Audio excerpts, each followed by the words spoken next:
These rivers have been fundamentally changed.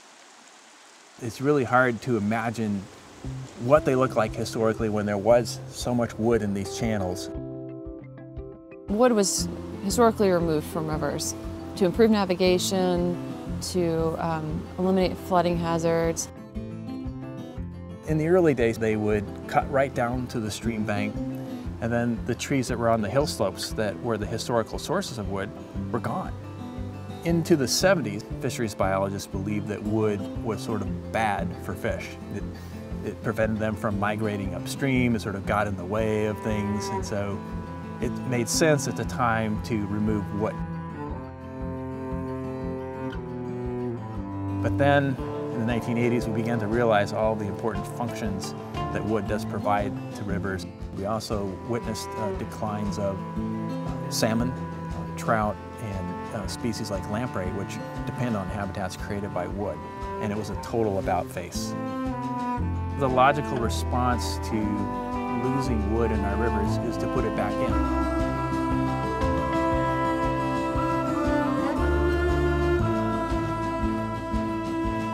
And so within the last 10 to 20 years, there's been this surge of reintroduction of wood into rivers. And it's happening not just in the Pacific Northwest, but all over the U.S. Now, with some of these restoration projects, we're starting to see species respond, but what we get is not always what we expect. We need to establish cause and effect with restoration, and understanding cause and effect has to come from multiple perspectives. From the fish perspective, I think that we're still developing this understanding of how they and why they use this wood.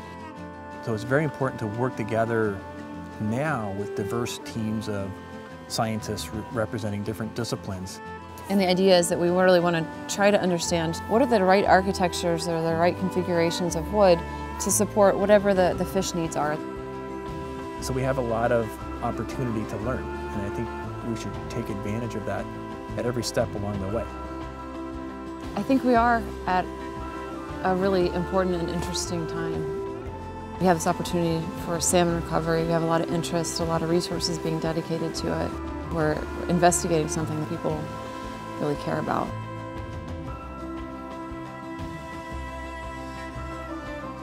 It's exciting as a scientist to contribute to that and have the potential to contribute to how things get done.